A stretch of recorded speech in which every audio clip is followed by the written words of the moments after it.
the Inspire Alex podcast. All right, bro. Thank you for coming on, bro. Thank you very much for having me, Alex. And I'm excited about this. We're going to talk about the history of Islam. Yeah, likewise. But you told me this might be a little bit controversial topic. Like, why do you think it's going to be controversial? It could be controversial because if you touch upon topics, because like there are multiple factions of Islam, right? And they have their own opinions about stuff. So I'll try to stay neutral as much as I could. But when it comes to history of Islam, there are multiple versions, versions from within Islam, within the realm of Islam, and then third eye narrative, like a lot of people, Karen Armstrong and um, a lot of other authors have written about it. And Karen Armstrong and like her, they come from Western civilizations, right? So their commentary is more from bird eye view, right? So I will try to stick with that instead of giving opinions from within the realm of Islam. Right. So yeah. And even, I guess, from the perspective of, let's say, even someone who is Christian and looks at the Bible for history, that might even be a different perspective, right? Yeah, So, 100%. anyways, you're giving your perspective on things. Yeah. I'll give my honest opinions. So, for you, Mhm. when do you think the history of Islam begins? Okay, very good question. So, as a Muslim, first of all, we believe that Islam is nothing but a continuation of one divine religion, right? And we believe that all of this started um, as a belief. We believe that Adam was the first prophet and the first human being, right? So all of this is started with the start of humanity, basically, and we think Islam as the divine intervention for the people of Arab, like that land of Arab. But it was not a new religion. It was just the continuation of the divine intervention, basically. So it all started, we would say it all started with Adam. And then the lineage we had from Adam. Interestingly, like as we call Islam as being an Abrahamic religion, um, Prophet Abraham had two sons, Isaac and Ishmael. Ishaq, we call him, and Ismail.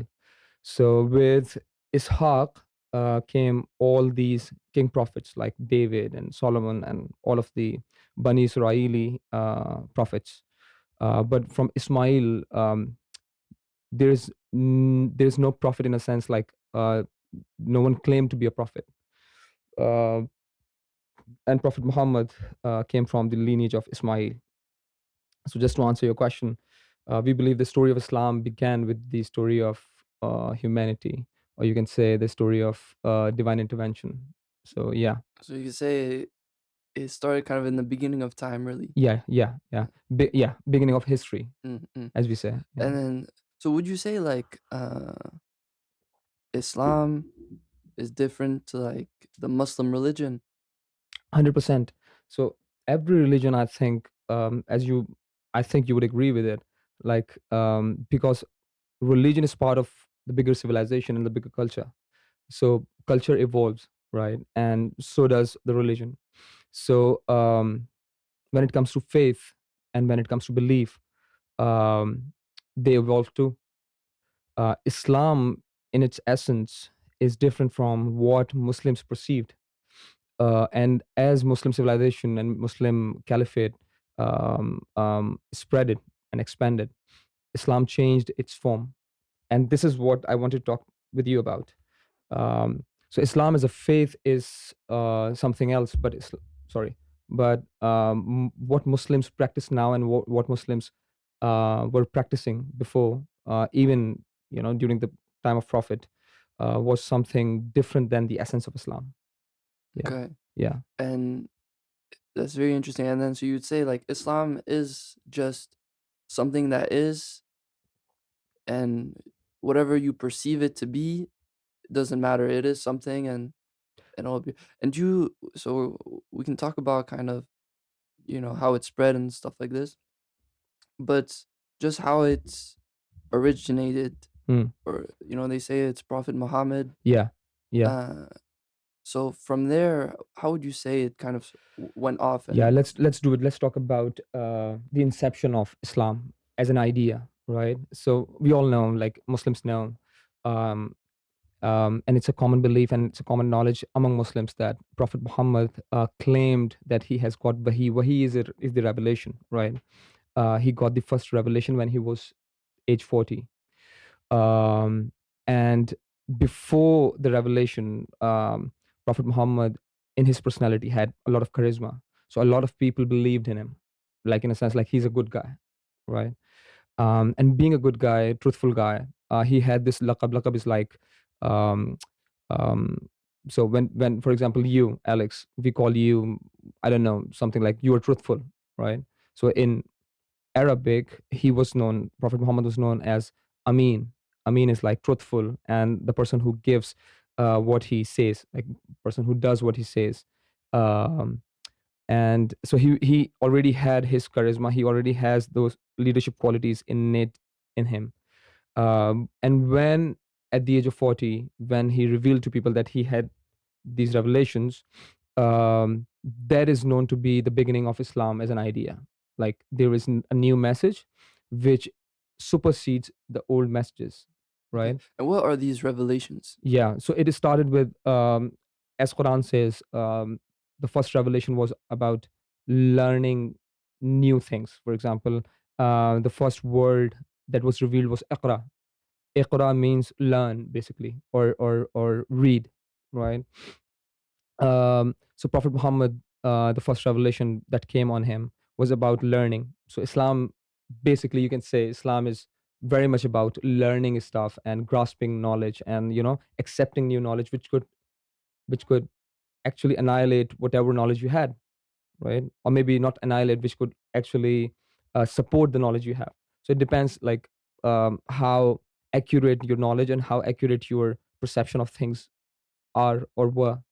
Um but yeah, so revelation started with this idea of learning and getting new knowledge. Yeah. So he gets these revelations, and this is like in the middle of his life. Mm. How how did he spread it to people? Did people believe him? Because from what I know, like Islam is something that started very quickly and spread very quickly. Actually, no. So uh, people did not accept the message instantly, right? So when Prophet Muhammad came out, and he by the way, let me tell you the story of revelation. So the famous story is that there was one cave, the cave of Hira, right? And cave of Hira was near Makkah, and Prophet Muhammad was used to go and pray in that cave. It was in the mountains, right? It is in the mountains. It's still there. People go and visit it. So Prophet Muhammad, being secluded, would pray there. And one night, like he was praying there along with his cousin Ali, and we will touch upon Ali a lot in this conversation, hopefully. Um, he was used to go and stay there with Ali. I can't remember, like in that very moment was Ali there or no, but Prophet Muhammad was again in Ghar Hira, and he had this revelation, and he came back to his house, to his wife, the beloved wife Khatija, right? And he told Khatija that I got this revelation, I got this episode in my life where I saw an angel, right? And angel gave me these words, uh, and he wanted to interpret, or maybe I would say endorse his understanding, because as per our belief, Prophet Muhammad um, does have, and he used to have all the knowledge in the world, right? But revelation was something that he wanted to get endorsed by someone who is maybe more, not more wise, but who had better understanding of religion, right? um Bibi Khadija took him to one of his uncles. uh Warqa bin Nawfal was his name, right? So now it's interesting, like Warqa bin Nawfal, like he was very old at that time, and he was revered in the society of like Makkah, right? And he was revered to be a very blessed man. He was revered to be someone who has esoteric um, understanding of the religion, the true religion of Abraham. And Warqa bin Nawfal was not an idol worshipper, and idol worshipping was a routine in that time, Makkah, right? So Warqa bin Nawfal said, like, whatever that episode was, it was a true revelation, right? um, and he had his endorsement. Prophet Muhammad came out. He started telling people that I am the messenger of Allah, God, and I would like you to believe in my message. So people in Makkah who were, definitely they had their reservations, right? They didn't want to believe in it because they thought, like, the religion we have, it comes from Abraham. um, we do have some idols. We worship, there were three big idols, Lat, Manat, and Uzza, right? That were in Makkah, in Kaaba. You know Kaaba, right? Mhm. So we used to worship them, but our religion is pure, and we don't want to let it go, right? We will not let go of our religion, or the religion of our forefathers. So they didn't believe him instantly. So just to answer your question, so no, no, so they didn't believe in Islam spontaneously. They ridiculed him, they lashed him. They definitely have. We do have multiple accords of when Prophet Muhammad was beaten. They threw stones at him. So he had his own journey, of people, of making people believe in him. So yeah, it didn't happen like this. He stayed in Makkah for 13 years, and for 13 years, which means, like, the first revelation came when he was 40, and he migrated from Makkah to Medina at the age of 53, right? So for the first 13 years, he was preaching to the people of Makkah, but people of Makkah didn't believe in him. Like, not a huge number of believers were there in those 13 years. There were some people who started believing in him, but they were very lesser in number. So how did he eventually start to get some momentum? Mm. And do you think he felt discouraged? 13 years, no one's listening to him, no one's believing him. I think that's the best, um, I would say, aspect of Prophet's personality. He was never discouraged. He was always upbeat, as we say, right? And I think there might be multiple reasons, but that's a topic for another day. Like, what actually, if you would see Prophet's personality from the human lens, we can talk about it at length. Yeah, I mean, But yeah, anyways, even this topic about the history of Islam, we can. yeah, It's exactly, yeah, 20,000 yeah, hours, you yeah, know. yeah, yeah, 100%. But yeah, so to answer your question, he was never discouraged, and the best thing um about this fact that people were not believing in him, the best thing was his family believed in him, right? Especially his wife Khatija, his cousin Ali, right? And a lot of people from his clan. So if you want to understand, um, so Arab of that time, or if you want to understand Makkah of that time, you need to understand their society, right? So their society was very clan based, right? Um, and one of the most prominent clans were Banu Hashim. So Prophet Muhammad comes from this big clan called Banu Hashim.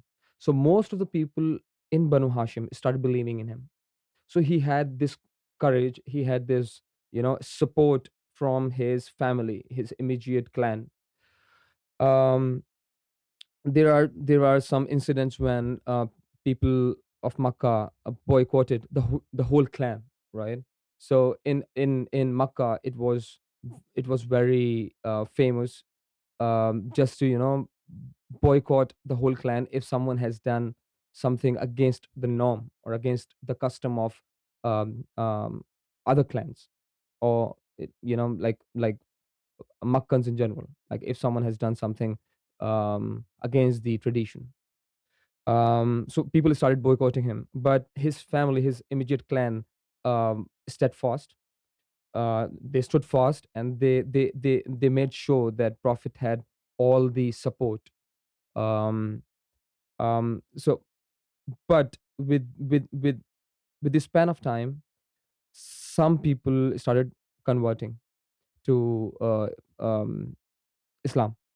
Um, as I said, like they were not huge in numbers, but yeah, they started believing in the message. Um, just to give you more context, so there is one incident which is um, very renowned in history of Islam. It is called Dawat Zul Ashira, which was like Prophet's family and Prophet actually asked other clans and other members of clans. Like for example, one of the very famous clans was Banu Umayyah, and the others like Banu Tamim and other clans. So he sent his delegates and he asked them to come and have a meal with his clan and listen to what he has to offer.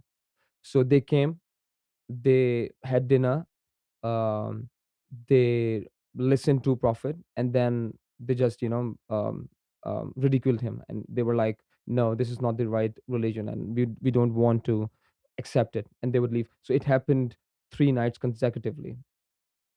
Afterwards, the boycott started. And when the boycott started, Prophet's family was secluded from the larger Makkan community. So, and the boycott, if I'm not wrong, boycott lasted for like 3 months, right? And in those 3 months, basically the larger Makkan community starved Prophet Muhammad and his family, right? So they starved Prophet Muhammad, but the family stood fast. The family supported him, um, and then eventually the boycott was lifted, right? So all of this happened within the span of 13 years. Now, like we will take a very big leap, but let me tell you the story. What happened afterwards? So when things started getting very I would say complicated and complex for Prophet Muhammad, and there were some plans of killing him. He had a revelation from Allah that you should migrate now. You should leave Makkah. Let me know whenever you think I should stop. No, Right? no, I Yeah. was Okay. actually gonna ask what prompted him to leave Yeah. Mecca. Exactly. So there were some um, um, so Mak- they were called Sardars of Makkah. Sardars of Makkah were like the people who were prominent and who were very dominant on Makkan society. They made a plan of killing Muhammad, and the reason was very obvious. Like he was taking control of stuff, right? And he was challenging the traditions. He was challenging the customs. Um, and when they made this plan of killing him, and the the revelation came, and on the very same night when he was supposed to be killed in his sleep, he migrated. Now, again, we will circle back to this personality called Ali, right? Because he was cousin of Muhammad, he was used to look a lot like Muhammad. Um, so all the Muslims, like the people who started believing in the message of Muhammad and his immediate family, moved, immigrated from Makkah to Medina. So so I don't know what exact number is like, but um, Medina is like not too far from Makkah, right? So they started their commute late in the night, um, and Muhammad left Ali to sleep in his bed, right? So basically, he was very brave. Ali was very brave, and he was courageous to stay on behalf of Prophet Muhammad. He slept in his bed, so it gave this, it gave this illusion to those leaders of Makkan society that Muhammad is still here, because they had some spies, right? Who were taking, who were looking at Muhammad's house, but he was already left. So he left, but Ali slept in his bed. Um, he moved to Medina, but um, they came to kill Muhammad, Prophet Muhammad. they snatched away the sheet, and they saw that Ali was lying over there. So they didn't kill Ali, right? But that the whole migration happened at that very night when they were supposed to kill Prophet Muhammad. So this is also one of the evidences that revelation was the truth, and revelation was something divine, and he knew that something like this was about to happen, and he moved. And then he arrives in Medina. Hmm. What happens after? What's his plan? Yeah. So interestingly enough, not a lot of people started believing in the message of Islam in Makkah, his hometown basically. But in Medina, a lot of people converted to Islam. Had people heard about it before he Yeah, arrived? yeah, yeah. So Prophet Muhammad was used to send his delegations. Not only Medina, like there was one place called Najash, which is today's Ethiopia, right? Uh, and it was Christian at that time.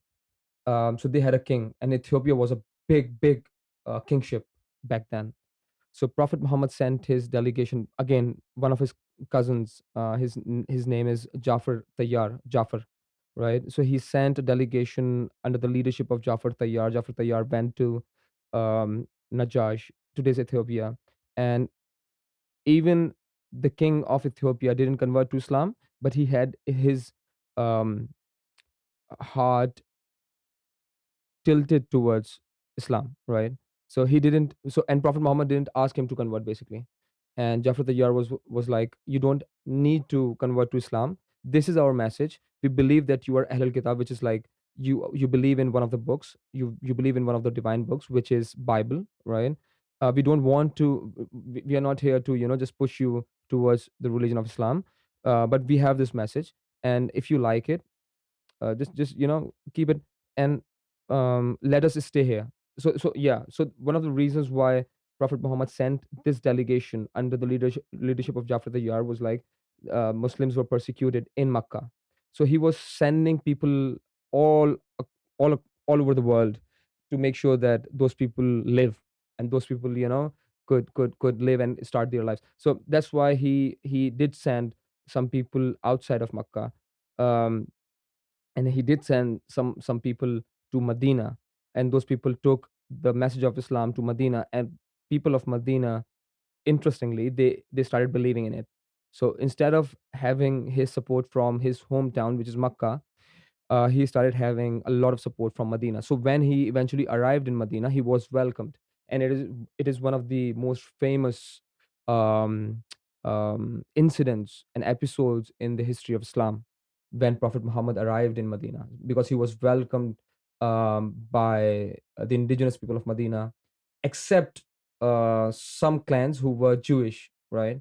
So they didn't want, definitely they didn't want a leader of new religion in their hometown. But most of the people in Medina, they welcomed him. Why is that such a important moment or famous moment, his arrival in Medina? Because the whole story of Islam revolves around two cities, right? One definitely is Makkah, because it has the house of Lord, which is called Kaaba, and the other one is Medina. Mm. Medina literally means the city, right? So this name Medina, Madinatul Rasul, which means the city of the Prophet. So Prophet liked this city this much that even when Islam became a prominent religion, he didn't go back to Makkah. He stayed in Medina, and he died there. He passed away there, and he was buried in Medina, right? So Medina has its own prominence. And all the caliphates after the Prophet, not all the caliphates, but at least like the first four caliphates after the Prophet, stayed in Medina. So Medina was always the capital, considered to be the capital, socio-political capital of Islam. So that's why this story has its own prominence. Um, and one of the other reasons is like it gives you some understanding of human element within the realm of Islam as well. Because if you'd see, even in today's time, um, usually you are not supported by the people of your own hometown, or the people who are close to you, right? But other people, or people from um, who are not in your inner circle, they start believing in you if they see the merits, right? So it gives you some idea, it gives you an angle of looking at um, the human, I would say, um, the human, I don't know, I think, like, for example, you, Alex, if for example you start preaching something new today, right? If you'd say, then you should do something about your life, you should do something which could go in your interest, right? Being your friend, I would be very judgmental, and I would be like, why this guy is, preaching me like this? I'm not gonna believe in him. But if you'd say something like this to someone outside of your inner circle, they would start believing in you way more quickly than someone who knows you would. So this story of Medina, and the people from Medina who started believing in Prophet, gives you this understanding as well. Mm. Yeah, there's an aspect of that people that are close to you tend to take things more personally. If they Yeah, don't know you, they yeah, can maybe have a more open mind. So people were sent to spread a message. yeah. Can you tell me a little bit, obviously not the whole thing, but what is the essence of that message that was spread? Yeah, very good question, actually. And once we will start talking about like how Islam is spread, and in fact, like this sporadic spread of Islam happened after the passing away of Prophet. We'll come to that, but yeah. So the essence of message was that Tawheed, Tawheed is like the oneness of God. Oneness of God should prevail, right? So this message of oneness of God stayed with the divine revelation from the very start, from the very beginning. We believe, I mean, like, it's very obvious that um, Adam came with this um, idea, this message that there is only one God. All the prominent prophets, right? Like, there are 29 names of prophets in Quran, but there must be other prophets as well, right? All the prophets came with one message, which is like, there is only one God, right? Which is basically in Arabic, we say La ilaha illallah. There is no God but God, right?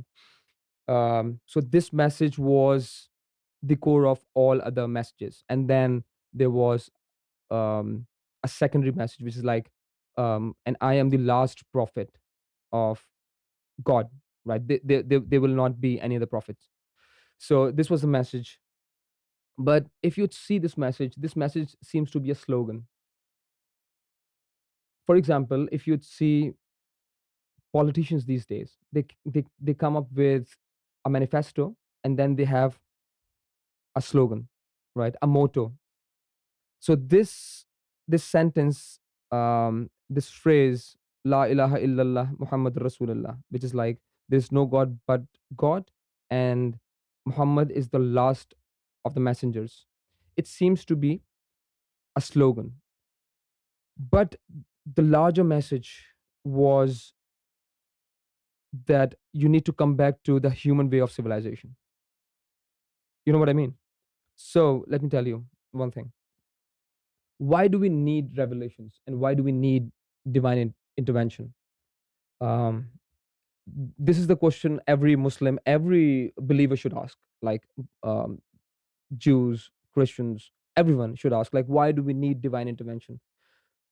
In my understanding, whenever human civilization falls down from the grace means like, if they have if they start undermining the norms of civilization. For example, what was happening in that time Makkah, or that time Arab, was that people were burying their daughters.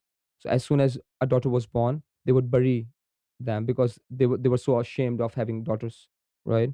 So this is the most severe examples, but a lot of stuff like this was happening. For example, people were doing naked tawaf, like they were doing nude.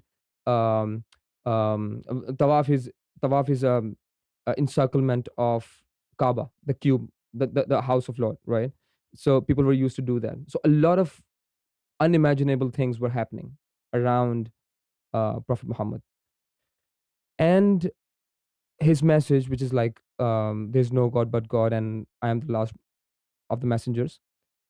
This slogan encapsulated his idea of getting back to the human way of life. And why am I claiming this? The reason is, if you would see the life of Prophet, he was not a king, he was not a politician, he was someone who came to inspire. All right. Um, and all of his inspirations erupted from this idea of being human, right? Be good, be a good human. Um, Come back to the way of living, which which gives you the sense of being human, right? So we can expand on this topic a lot, but yeah. So the message, the crux of the message was that there is no God but God, and I am the last of the messenger. So this is what he what so the delegates he sent to different parts of world. They went and they spoke on behalf of the prophet, and they gave the message. And yeah, a lot of things happened afterwards, because some of the empires were very much against this idea, because they had their own way of living. For example, Persian Empire did not accept this message. Roman Empire did not accept the message. Um, but as I was saying, Ethiopian king was very much, he did appreciate people come with this message, and he was like, yeah, I understand what he says. So they didn't go with just one sentence like, there's no God but God, and Prophet Muhammad is the last of the messengers, but they went there with some manifestos as well. We can discuss those manifestos afterwards, but yeah, definitely most of the bigger civilizations were reluctant to accept his message initially. Yeah, I mean, it's same with how we talked about what happened in Mecca. You know, people that are in power that have a certain structure, Yeah, you don't want to accept this big radical change, right? exactly. Yeah. So people want to keep kind of what they have, and they're afraid of change. But okay, so going back, he arrives in Medina and he's accepted. People already know about him. What's his next move? So, so if you look at the life of Prophet, like most of these wars, right, which came onto him, well, so the wars came onto him, and he was not an oppressor, and he was What not type of offensive. wars are you talking about? So the first war in the history of Islam, it happened, I think a year after he moved to Medina, or maybe earlier than that. I can't say for sure, but yeah, um, like very quickly, very rapidly, things evolved, and the people of Makkah, the leaders of Makkah, I would say, they were very much against the idea of him preaching to everyone Mm. from Medina. So Right, because they tried to kill him. I assume when they didn't they yeah, found his cousin, their intentions of getting him didn't yeah, stop. yeah, yeah, yeah, exactly. So they did not appreciate him staying in Medina, holding it as a headquarter, and continuing his campaign, basically, right? So they wanted to stop Prophet Muhammad, um, and they did it by, so they did bunch of stuff. For example, back in the day, because Arab. By the way, this word Arab, as a land, was not there. That land was called Hijaz, right? So that land, which we now call Saudi Arabia, which is interestingly, the name just have come up like, a few centuries ago. This land, this part of world was not called Saudi Arabia, right? It was called Hijaz. We can always circle back to this topic, but yeah. So Hijaz, this place, um, they didn't want him to control this place by having headquarters in Medina. So what they started doing, um, people who were coming in and going out of Medina, they started raiding them, right? They started raiding them, looting them, and stuff. So Prophet, so the first reaction of Prophet was like, let's not do it. Let's be respectable with each other, and let me do my work, and I will let you do your work, whatever you want to do. I would just continue with my campaign. I would just um, continue with spreading my message. I would continue sending delegates, but let's it's not fair to just loot and raid whoever is passing through Makkah or anywhere from Hijaz, because you need to understand, like, these leaders of Makkah, they were very powerful in a sense, like they have the whole military and stuff, right? And Prophet Muhammad, his new campaign, which we now call Islam, was it was a newbie campaign. Like, he didn't have any military pride or anything like that. He didn't have any prowess. So, but they didn't stop. So eventually, the first war happened, and this war is called War of Badr. Ghuzwa Badr. Ghuzwa is like war in Arabic. So Badr happened. They were only so Muslims take pride in Badr as well, because there were only 313 fighters from Prophet's army, Islam's army, and then there were like thousand, at least thousand from Makkan army, and Prophet's army was able to defeat Makkan army. So that was the first fight that happened, and then there were some other fights as well, Ghazwa Uhud, and then many others. Right, Khaybar happened. By the way, Khaybar happened against Jews of Khaybar. There was another Ghazwa Khandak and stuff. But yeah, so at least 13 wars happened, 13 to 17 wars. I can't exactly recall like was the number, but yeah, between 13 and 17 wars happened in the life of Prophet Muhammad. And yeah, he was living in Medina when all of these wars happened. Did he ever travel outside of Medina? He did, actually. Yeah, he did, at least once. So he was part of all the war campaigns himself, right? He didn't take part. Uh, he did take active part in the campaigns as a person who strategized everything, but he didn't kill anyone during the wars, right? So he didn't use his sword, um, and in all of these wars, he was in the headquarter, planning and strategizing. But the people who were on the forefront in these wars were usually from the family of Prophet Ali, one of the most promising warriors of um, Islam, and the other one was Hamza. Hamza was uncle of Prophet Muhammad, younger uncle. There is one other very famous uncle of Prophet Muhammad. His name is Abu Talib. Abu Talib was father of Ali. So this whole family, which we call Banu Hashim, they had amazing fighters and warriors. So all of those, and along with other Muslims as well, were always at the forefront, and they fought all the wars. But Prophet Muhammad, as other generals would do, was strategizing the wars. So yeah.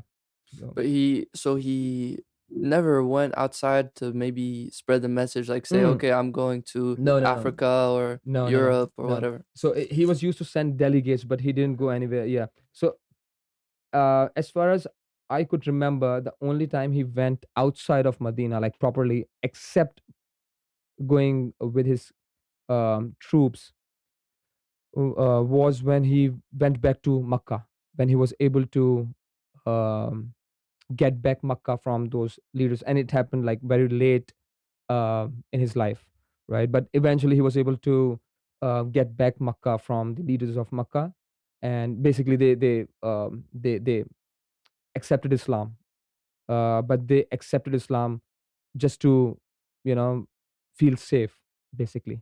Yeah, we can always talk about it, what happened with those people. um Very famous of one of them was Abu Sufyan, who was always against Prophet Muhammad. And he You was know, part of one of these powerful clans in yes, Mecca. yes. So one of the most powerful clans apart from Banu Hashim, which is the clan of Prophet Muhammad, was Banu Umayyah, right? And Banu Umayyah basically, they were very very close. Like Banu Umayyah and Banu Hashim were very close in a sense. Like uh, people claim there are different accords on this and different records on this, but people say that they come from, so they had the same forefathers, but they branched out. So they had a lot of closeness in a sense, like they were considered to be cousins. But Banu Umayyah were always against Banu Hashim, and Banu Hashim were always against Banu Umayyah. And when Prophet Muhammad started his message, Banu Umayyah, most of them, they were hardliners against Prophet Muhammad and his message. And Abu Sufyan was their leader, and Abu Sufyan always was at the forefront in the wars against Prophet Muhammad. But when eventually after 12 years, when he had fought like, I don't know, 7 8 wars against the Prophet, um, and when Islam was a big phenomena, when he Prophet Muhammad had a big army, and then he wanted to get Makkah back.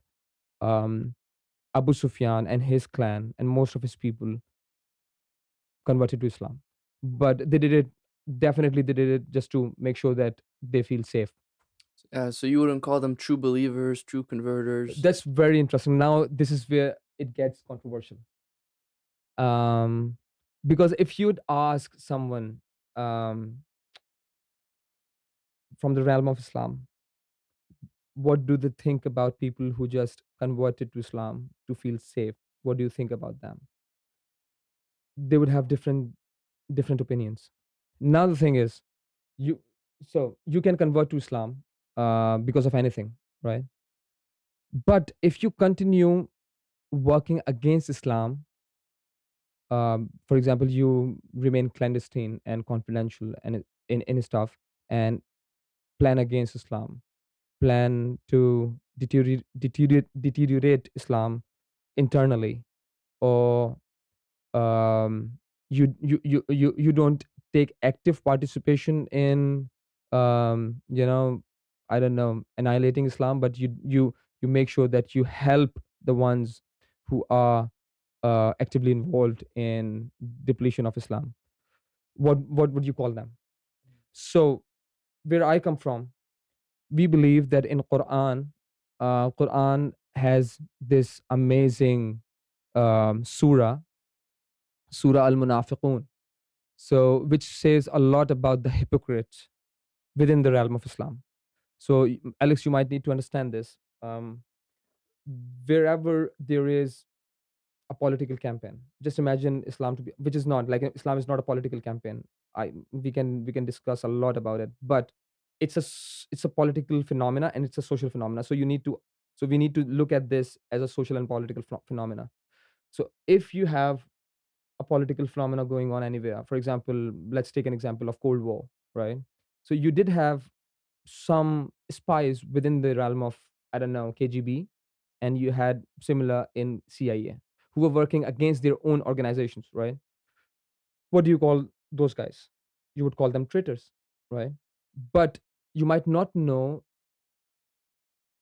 you can't say in fact that these people are traitors until and unless you see their actions, right? But you can call them traitors, but to them they're not traitors, because to them they're just working from Exactly, from because their own.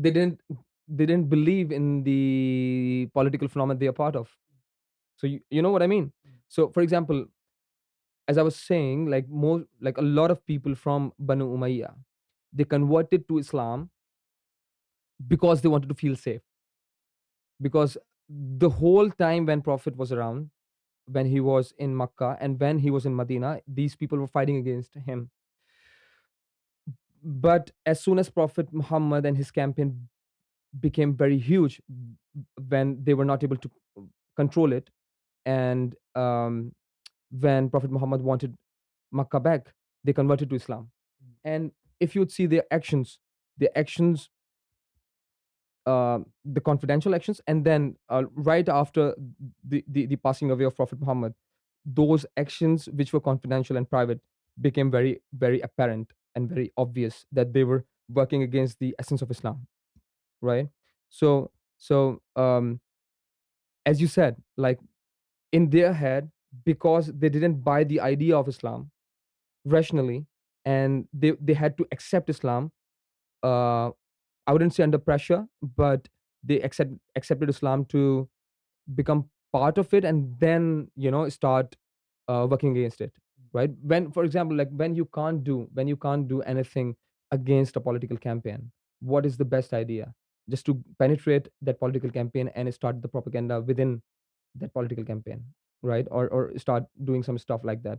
So Quran says those sort of people munafiq, hypocrites.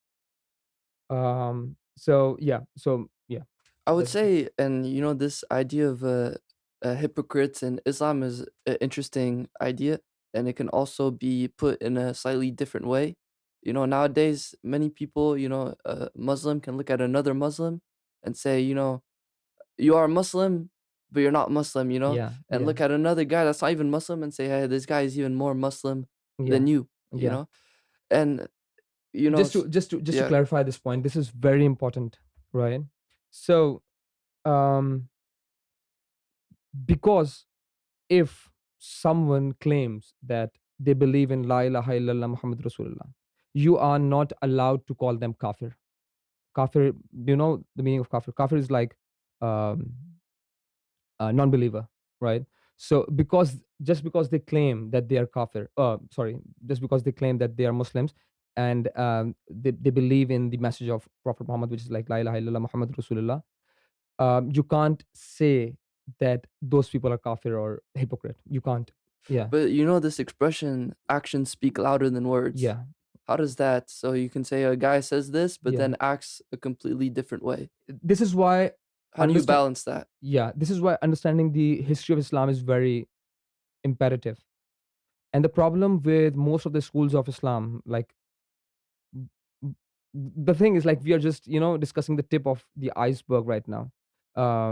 So what happened after the prophet is very, very interesting, right?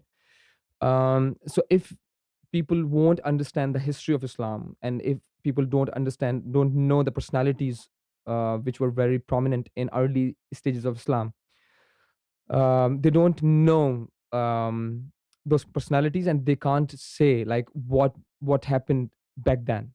And if you can't construct the story of Islam, if you don't know the personalities who played against the essence of Islam, it becomes very hard for you to understand, like to look at Islam from the true angle, right? Because you're looking at Islam from every angle, and those angles involve angle of those people who were actually working against the essence of Islam.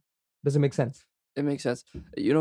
We can go into this and then circle back. There is also now, many Muslim leaders, and you will look at these leaders, that kind of have all this following, and they say certain things, but then it seems like the scriptures say another. Yeah.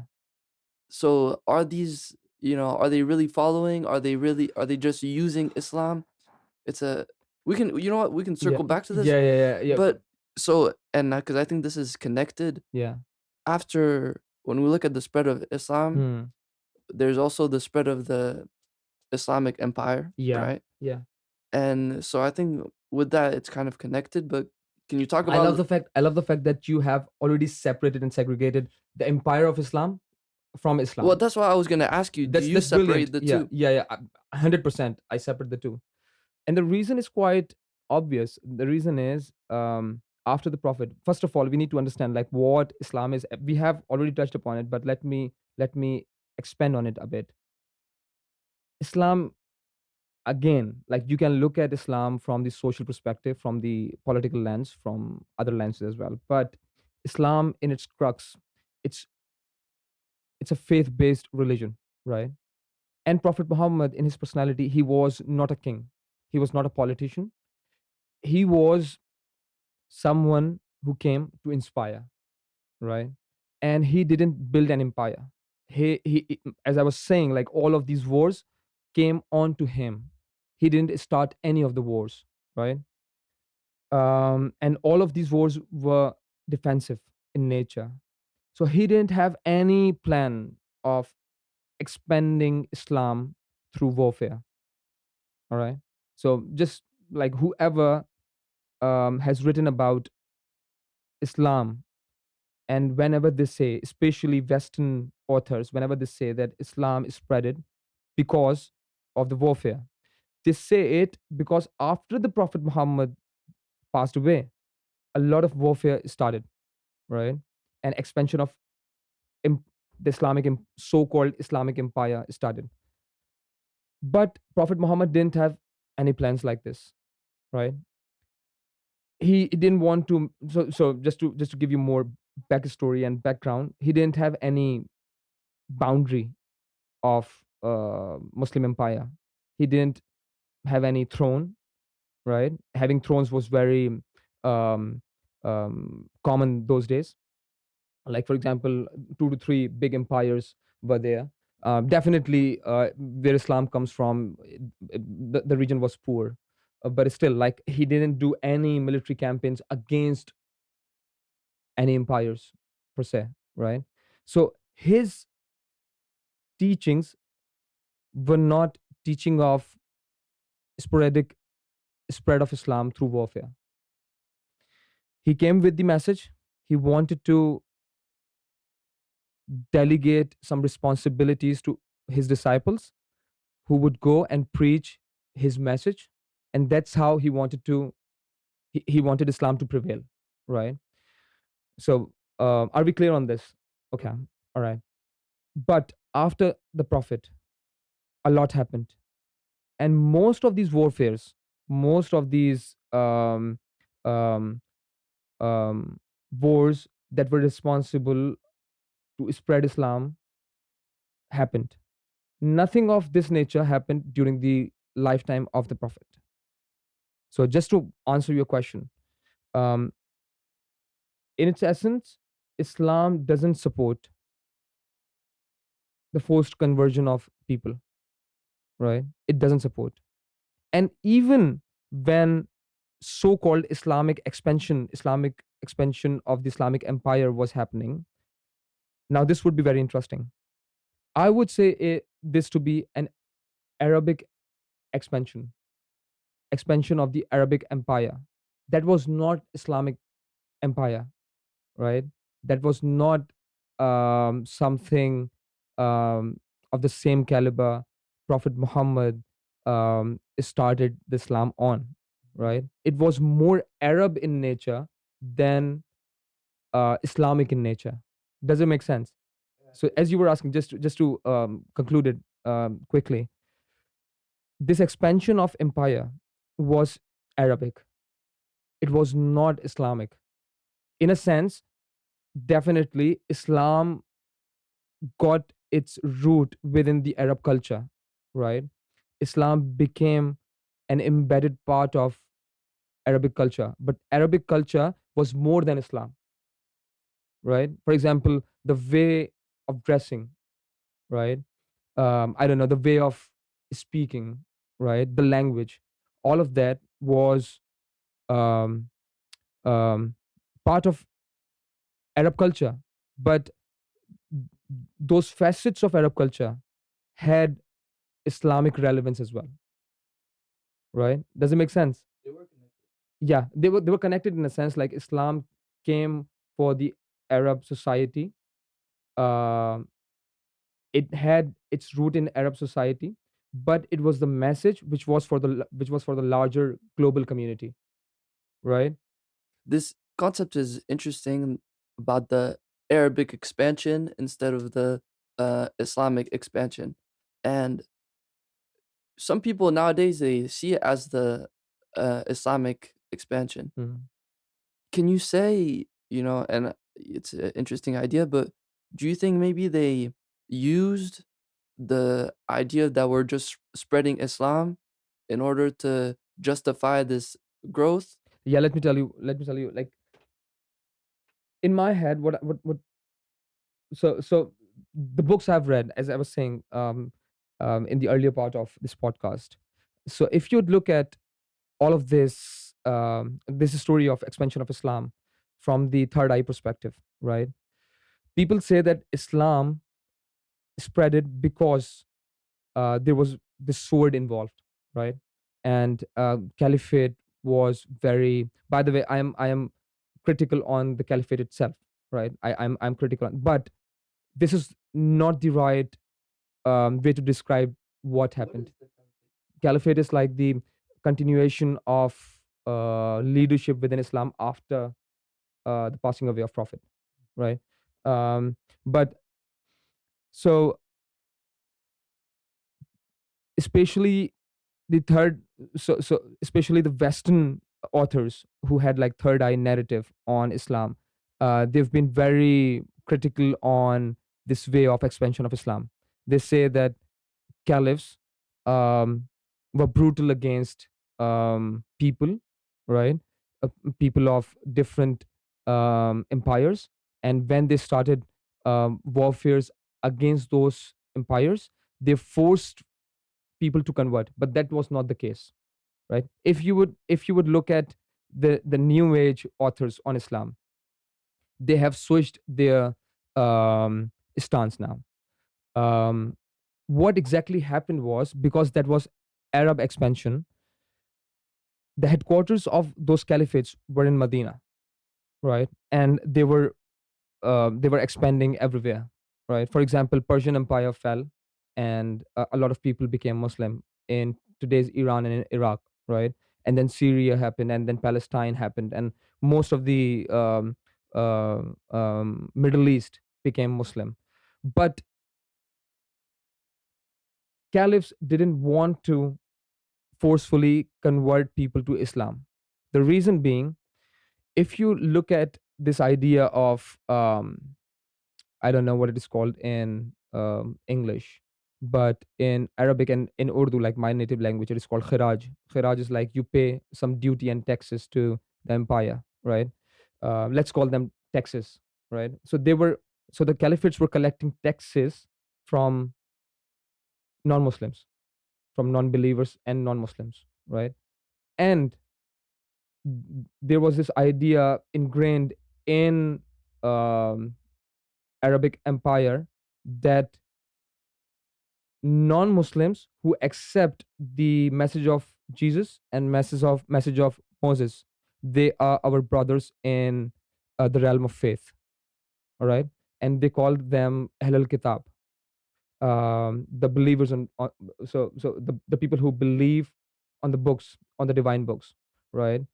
Um, and they wanted to collect taxes. So they didn't want them to convert, essentially, because it was very, um, I would say, healthy monetarily for the caliphate to keep them non-Muslim, because they were collecting taxes, and as soon as they would convert to Islam, they would stop giving them taxes, right? So they didn't want them to, and they didn't force them.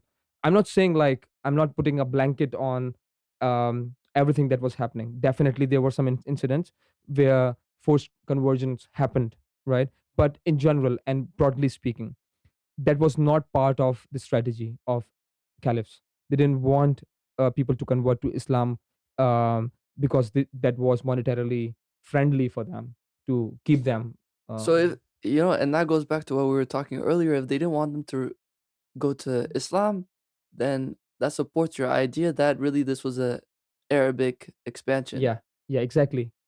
And if you look at caliphate, early stage caliphate, caliphs gave governorship and leadership positions to Arabs only.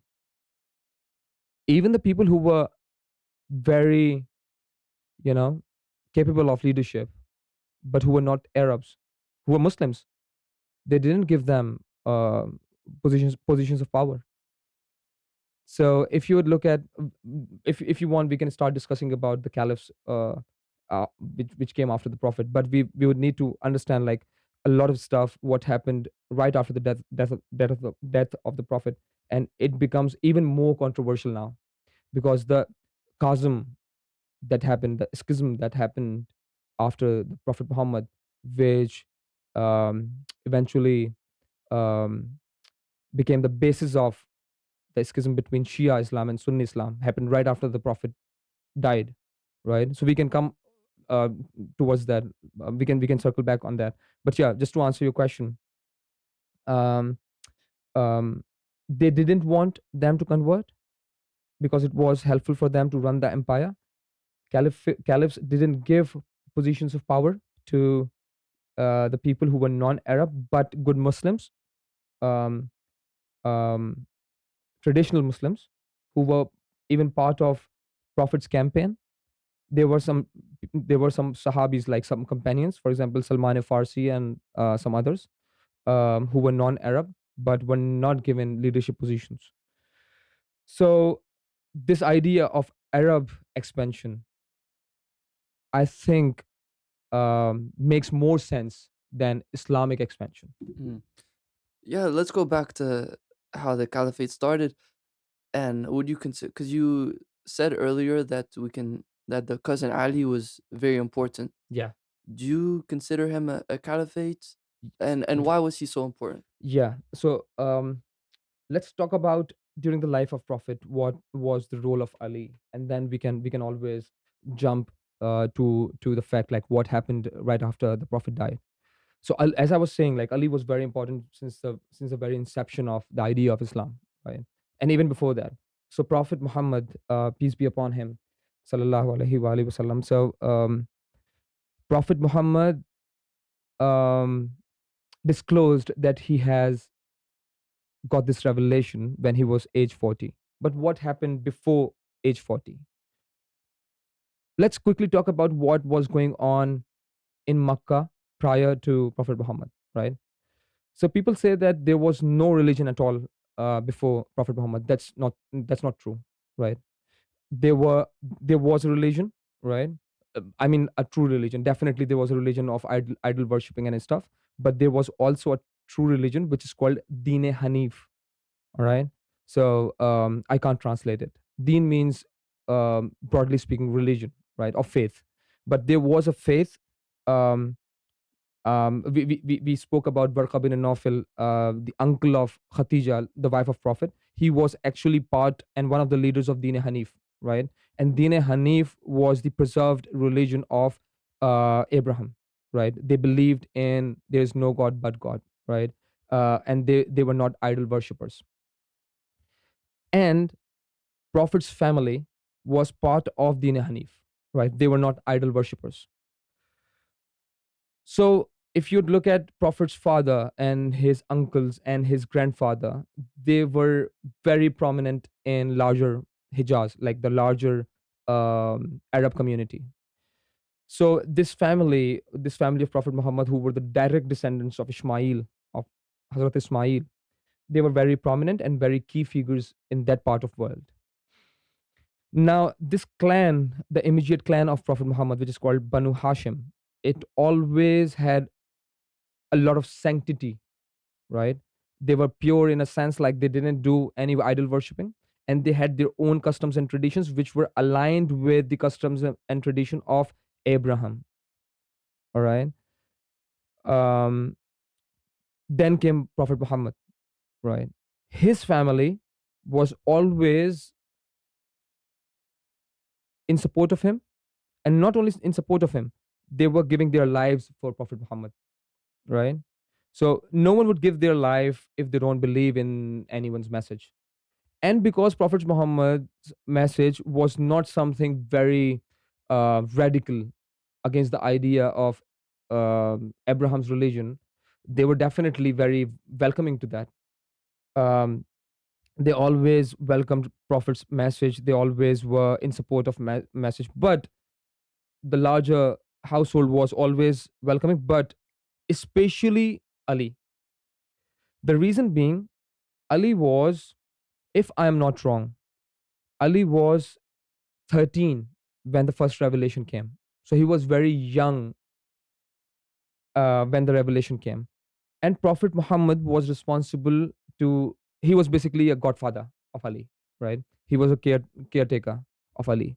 because Prophet Muhammad's, peace be upon him, sallallahu alaihi wasallam, his father died when he was still an infant, or yeah, as soon as he was born, right? Prophet Muhammad became yatim, like he was an orphan from the very beginning. So his grandfather Abdul Muttalib um, gave his responsibility to Ali's father Abu Talib, right?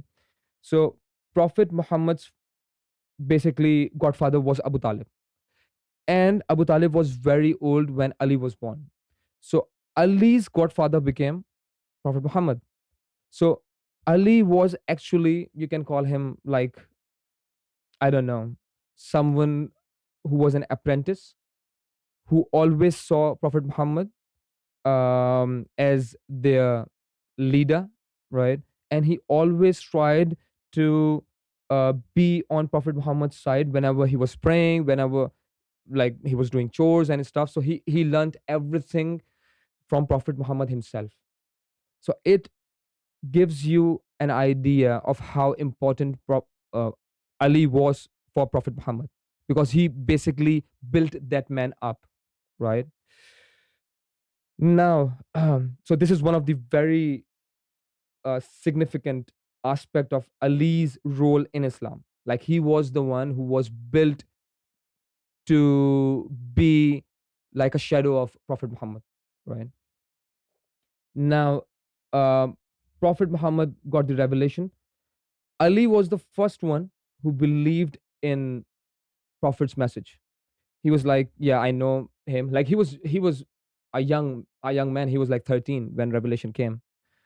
But still, he was like, "Yeah, I believe in you." And as we have already discussed about Dawat Zul Ashira, when the Prophet's family called upon the leaders of larger Makkan community, Ali stood up, and Ali said, like, I believe in him. He's my cousin. Um, I have seen him. He has never spoken a lie. Has always been truthful, and I believe in him. So this is the second significance of Ali. He was the youngest and the first one who believed in Prophet Muhammad.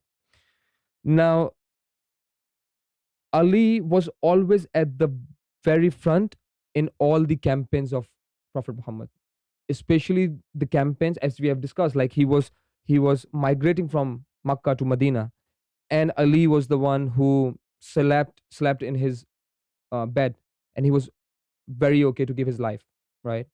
So this idea of martyrdom, right, to give your life for the cause, it started in Islam from Ali, right? And he was, if you would ask any Muslim, any Arab, he would tell you that this courage and this idea of being bold and steadfast and always being at the forefront to support the cause, it started from Ali, right? He was always ready to die.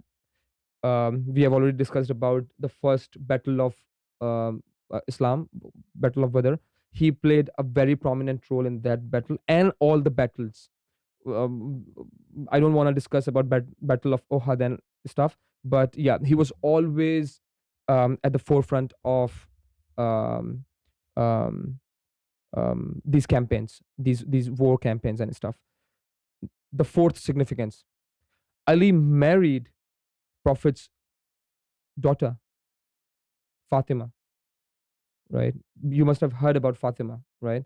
So she was. So some people say, I don't want to get into it, but some people say that there were four daughters of Prophet Muhammad, um, and some people say there was only one daughter of Prophet Muhammad, which was Fatima, and other three, which were Zainab, Kulthum, and the other one, they were orphans, but came under the care of Prophet Muhammad, right? But anyways, like it's not the topic for today. But Fatima, according to all the historians of Islam, was the only beloved daughter, like who was very close to Prophet Muhammad, very, very close, right? And Prophet Muhammad gave her hand in the hands of Ali. So this is the fourth significance. Fifth significance: Ali was not only the warrior, right? Some people make this image of Ali. of being just a warrior, and who was very courageous and stuff. But he was, I don't know, I don't have words, but he was a philosopher. He was used to, give the instant answers to all the questions. So he was somewhat like prophet, in a sense, like he because definitely he was born in the hands of prophet, and prophet was used to teach him, and he was the only disciple and the apprentice. So he knew ins and outs of Islam. He knew Islam, as Islam was known to Prophet Muhammad, right? So he, when it comes to intellectual prowess, he had that intellectual prowess as well. I can go on and on discussing about Ali's personality and his charisma and stuff. But yeah, so this is So Ali not for you. only did he have, relevance in kind of the come up of Mm. Islam, he also has relevance in the people who believe in Islam today, and a lot of the this aspect you said about martyrdom and courage Yes. is interesting. And so you said he was much younger, and Yeah. so when kind of the transition happened after the death, Mm. was he still alive, and was Yeah, yeah, he yeah. So was he kind he of was a part key of figure. Yeah. he was So all of this revolves around Ali. So this is story of Islam, right? Is revolves around two people, Prophet Muhammad and Ali. So during the life of Prophet, as you were discussing, like, Prophet was eventually able to um, get Makkah back from the leaders of Makkah, right? And when that happened, Prophet Muhammad had Hajj. Do you know Hajj? What is Hajj? Uh, so Muslims go to, this is one of the wajibat. Wajib means like, one of the obligations. Mm. Exactly. So that's called Hajj, right? And then you need to perform some acts and stuff. So, but Prophet Muhammad just had one Hajj in his entire life, right?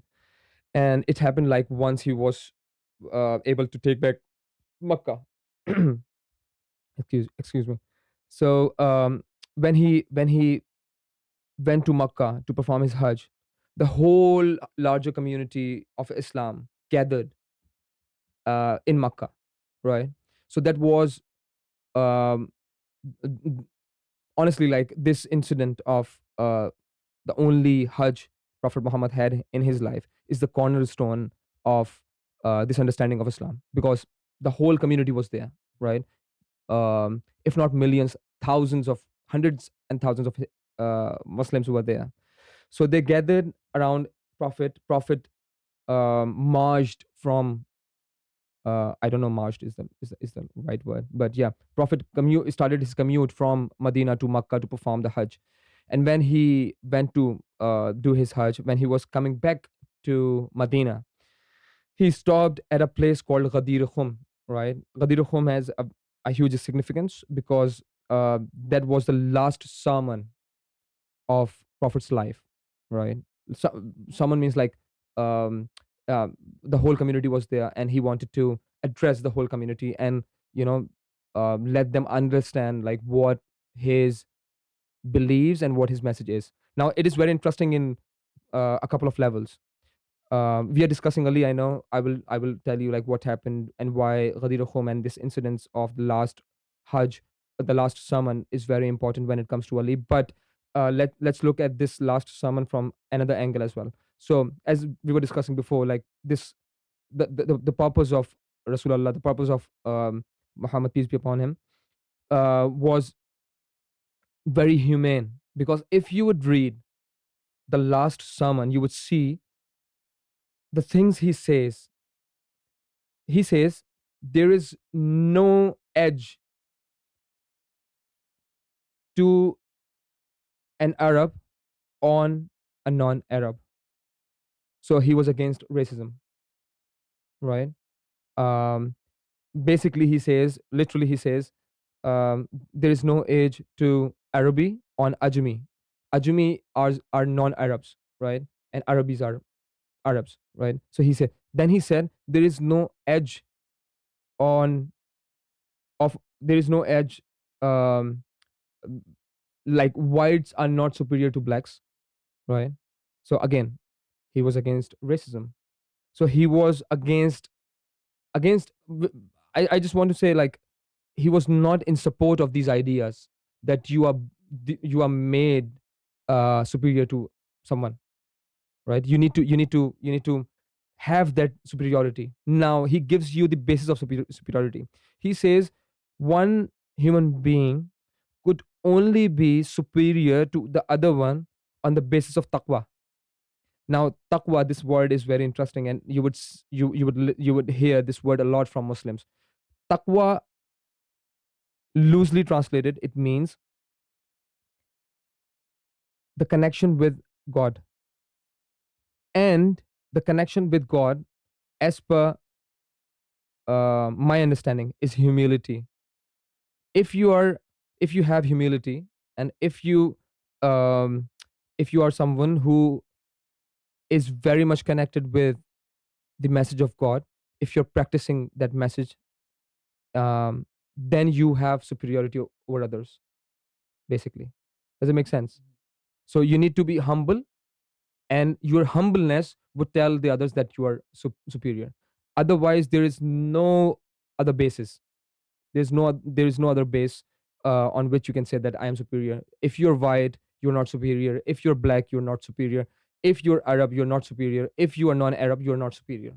So this idea of Prophet Muhammad was very humane, right? And it was global. All right. Now coming back to Ali's, But yeah. just before we go Yeah. back, I mean, this is kind of a interesting thing to say, and it's kind of can be left to the interpretation of oneself. This idea of connection to God and what one thinks. Maybe one person will think he's the most connected, and another person It's a very thinks good conversation. I love it. Yeah, will very good be. You question. know what I Yeah. mean? Yeah. So it's yeah, this idea of superiority can be, especially when we think we're superior to another person, Yeah. can be very left to the interpretation. It can mess us up and the Yeah. ego and how we see ourselves Yeah. and how we treat other people. But as you said, the humility part Yeah. remains very important. Yeah, I mean, like, now when we don't have anyone to interpret and do the exegesis of prophet's words and God's words, now it falls down upon our shoulders, basically, to interpret it. I wouldn't say as we like, but in the alignment of other words of prophet and words of God. Do you know what I mean? So, for example, um, this specific sermon says a lot about the humane values, right? And other sermons of Prophet Muhammad, if those sermons and this sermon are in alignment, then we can reach to a conclusion like this is the idea which Prophet wanted to uh, preach, right? So there are so many sermons and so many sayings of Prophet Muhammad when he says that you need to have humility, you need to have humbleness, and th- these are the pillars of anyone's taqwa, right? Like anyone's connection with God, basically, right? So that's why I said, like, this is what Prophet meant. But the problem is interpretation and exegesis of the words of God and the words of Prophet. You can't as a human, you can't actually claim that this is the specific, this is the perfect interpretation of the words, and this is the perfect interpretation of sayings and sermons, um and this is the perfect in exegesis of Quran. This falls on the shoulder of someone who has the capability of doing it, right? Someone like Ali, or maybe someone like who is like Ali. Does it make sense? So we'll talk more about it, like who is responsible for the interpretation. And the problem right now with Islam is basically we don't have anyone who has the final authority on the interpretation of Islam. You have actually hit the bullseye over here by asking this question, because no one can say certainly that what I am saying is exactly the interpretation of Prophet's words or the exegesis of the Quran's words. Yeah, and because so the Quran or Islam will instruct to do a certain thing, Hmm. but it's then interpreted in many different ways, and even across different cultures. Yeah, And yeah, it's a very interesting idea. And maybe people say that Islam is famous in the West. They call it a religion of violence, right? yeah, But it's yeah, in the scriptures. When I hear from Muslim, they say it's a religion of peace. yeah. So it's interpreted I think. interpreted and seen Sorry. in different Yeah, ways. yeah. Yeah, I mean, we can go into that. No, no, no. I would. I just wanted to say, like, both of these things, religion of violence and religion of peace, both of these things are wrong. I wouldn't say Islam is the religion of peace. No. So peace and violence, these are part of being. You know what I mean? So, for example, you as Alex, right? You had your lows and your ups. As a society, as a civilization, we had violence and we had peace. So Islam, as a religion, gives you an idea what you could do during the times of war and during the times of peace. Islam is not something like very polite or very, something that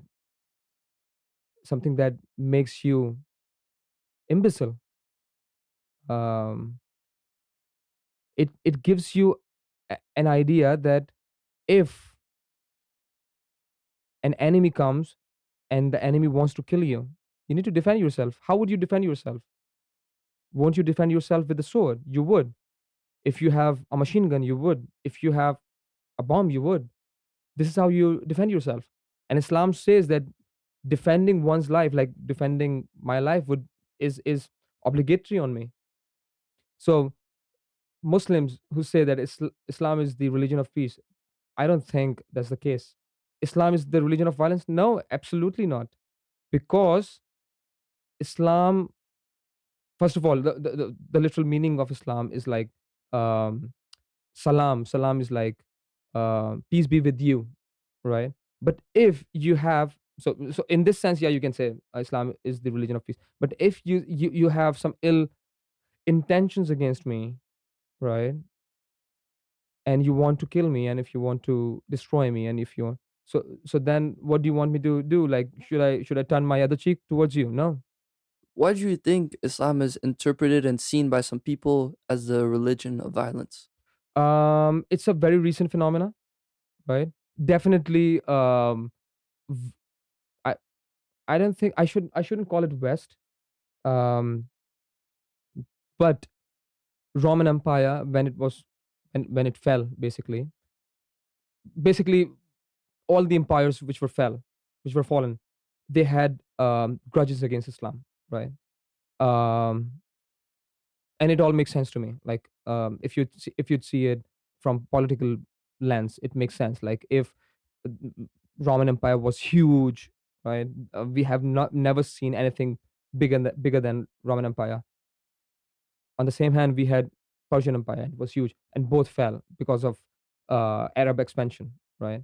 And it was a confusion, as it still is a confusion, that most of the people who are outside the realm of Islam, and even inside the realm of Islam, majority of people believe that that expansion was the expansion of Islam. But as I have just explained, it was an Arab expansion, and they saw those expansions as very offensive.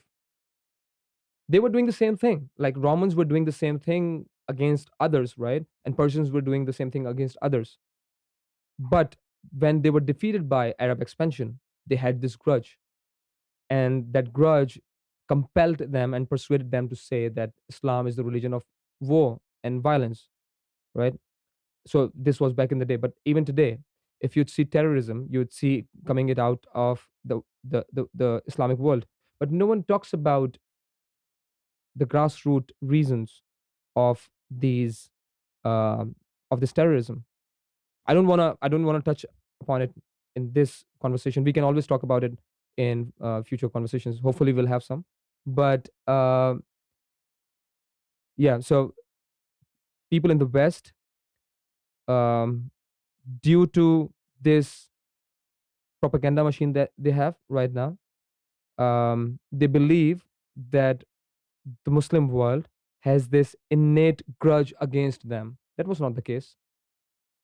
no one grudges no one grudges West from the Muslim world. We look towards the West and we look at their policies, which are very much against the 51, 52 states of, no, I wouldn't say 51, 52, because we already have some Gulf states which have like very good relationship with the West. But yeah, most of the Muslim nation Muslim countries have seen oppression against themselves coming out of these states, these Western states. And an element from the oppressed Muslim states fought against these Western states. We can call them Taliban, we can call them ISIS, we can call them Al Qaeda. Again, if you look at them and if you have true intentions, you can easily make connections between these Western um, intelligence agencies and these elements within Islamic nations, right? So, because Islam was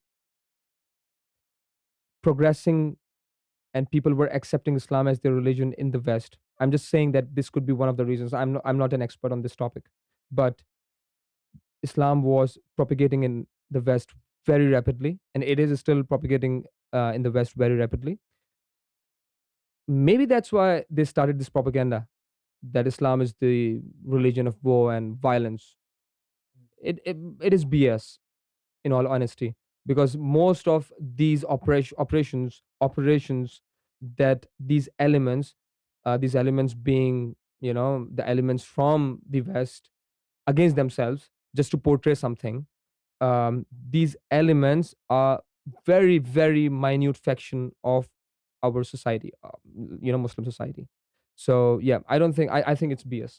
So even if this grudge was never there to begin with, and say this propaganda machine and this idea of Islam as the religion of violence was created, now I think there has been a lot of activity in the West, bombings. Many different countries have been bombed. There is definitely now a grudge in some countries. Yeah.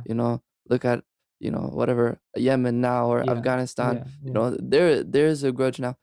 But I would say I agree with you that in general, speaking terms, that the average Muslim country doesn't really even care about the West. It's not even that big a deal. Yeah.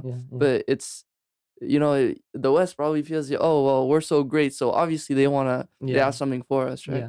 Yeah. People don't understand here in the West that if they would, so Islam is not one nation anymore, right? We don't have any caliphate. Was it ever one nation? Not lately, but initially it was, right? Like if you'd ask me, like, just after the Prophet, yeah, definitely it was one nation, because it was very small, right? When I say nation, I don't mean nation state. I mean like people, right? But West needs to understand, like, Islam is not one people. Um, I don't know, from North Africa to Middle East to uh, the part of the world I come from, subcontinent, um, to Far East Asia, till Malaysia and Indonesia, and then Central Asia, you would see Islam has spread like a lot, right? So people from Pakistan, for example, are very different. Like, we are Muslims, but we are very different from people from North Africa, or maybe people from Central Asia, and we are Muslims, right? You can't put a blanket on everyone who accepts Islam as their religion to say that they are all same. This is not true. So I know that this is a prevailing idea over here, like Islam and Muslims are similar. This is BS. Yeah. So this is what I would say. So It is interesting, and I think even when you look at different countries, there is different importances when we look at religion first, or nationalism first, or ethnically, who are we as a people first. yeah, For example, maybe in North Africa, religion comes first. you think so? As in how they feel first Muslim. You know, they wouldn't feel first maybe, oh, I'm Moroccan first, I'm Tunisian first. You Hmm. know, I would You know, say you know more about I would say that, Tunisia. but for example, I don't know. Well, I don't know, but I would say maybe what I've heard from maybe a country like Iran, Hmm. they feel they're first Hmm. Iranian, and Hmm. second Muslim. You know, so Yeah. even that changes. Yeah. I would say even like because I have Moroccan friends, I don't know anyone from Tunisia except you.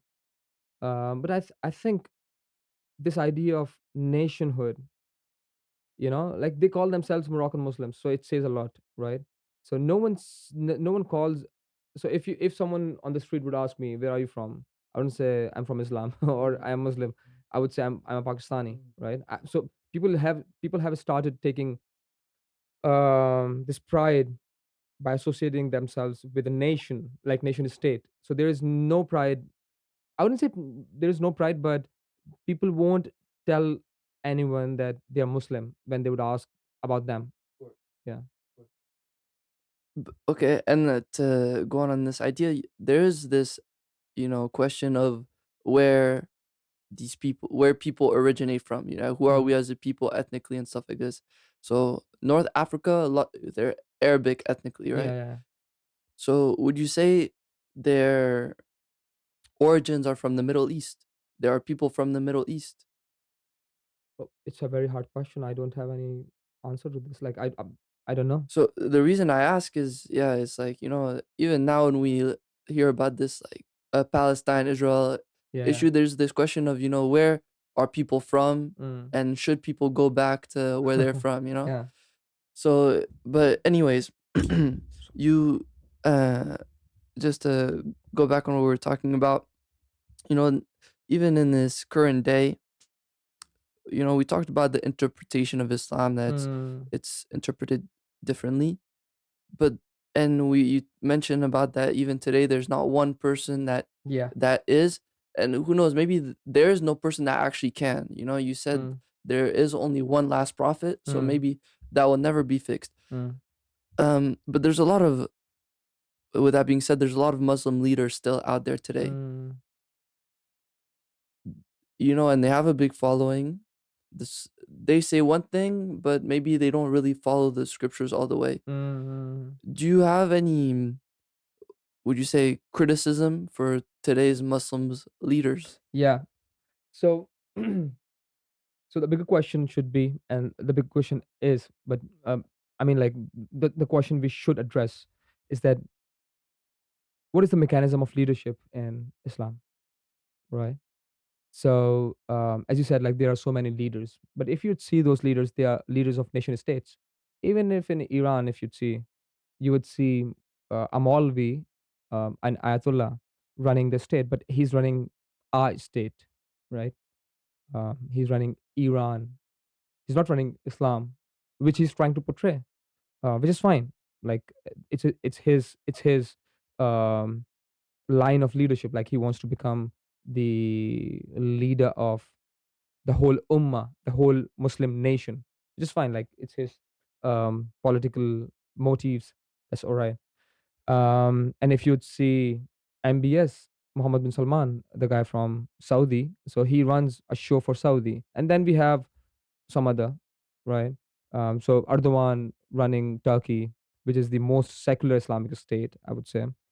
Um, so there is no one leader, and we have had some adventures in the recent history and in the remote history as well, where people wanted to understand like what is the idea of leadership after the prophet, because as you have just said, like prophet was the last of the messengers, so there couldn't be any other messengers.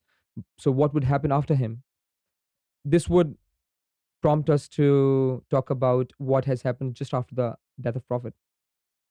So that was a topic we somewhat left behind, right? So let's reconnect. So prophet, so we were actually discussing the merits of Ali, right? Now when prophet, so we were discussing actually the Ghadir Khum incident when we started talking about the humane values of the last sermon. But what else happened in that sermon? In that sermon, Prophet says that there is no superiority over one over other, the one over other. But apart from it, he says he actually called Ali on the mumbar. Mumbar was like, he was standing on a camel saddle, like, he made a stage for himself, and he was standing on that stage, and he was delivering this sermon, and he asked Ali to join him. So Ali came, and he hold Ali's hand and put it like this, right, and l- l- told all the people, like, all of the whole Muslim nation that was there, that an Arabic phrase, "Man kuntum maulahu fahaza aliyun maula," which literally means, um, whoever considers me to be their maula. Maula means like leader, right? There are multiple, again, interpretations of this word maula. Some people say that it is friend. Some people say that it is, I don't know, yeah, leader, right?